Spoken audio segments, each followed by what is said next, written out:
আসসালামু আলাইকুম, কেমন আছেন সবাই? আবারও চলে আসলাম ফারিয়া ডেকোরস থেকে কুয়াকাটার কিছু রিলস ভিডিও নিয়ে।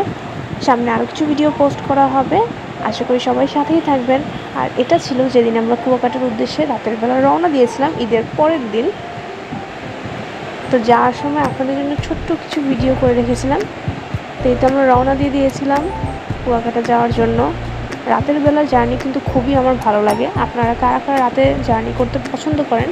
যেহেতু এখন কিছুটা গরমের সময়, তাই আমি গরমের অ্যাভয়েড করার জন্য রাতের বেলা জার্নিটাকে প্রেফার করি। আর সামনে কোরবানি ঈদ চলে আসছে, ইনশাল্লাহ আবারও কোথাও গেলে আপনার জন্য ভিডিও নিয়ে আসবো আমরা। বাট তার আগে এই রোজার ঈদের যেসব ভিডিও ছিল সেগুলো আমি কিছুদিনের মধ্যে ইনশাল্লাহ আপলোড করে দিব। আর এই তো বেশ কিছুক্ষণ পরে আমরা একটা রেস্টুরেন্টে ব্রেক দেওয়া হয়েছিল আমাদেরকে। তো আমরা সেখানে একটু টুকটাক চা খেয়ে নিচ্ছিলাম ঘুম কাটানোর জন্য। তো নেক্সট ভিডিওর জন্য সবাই অপেক্ষা করুন। আল্লাহ হাফেজ।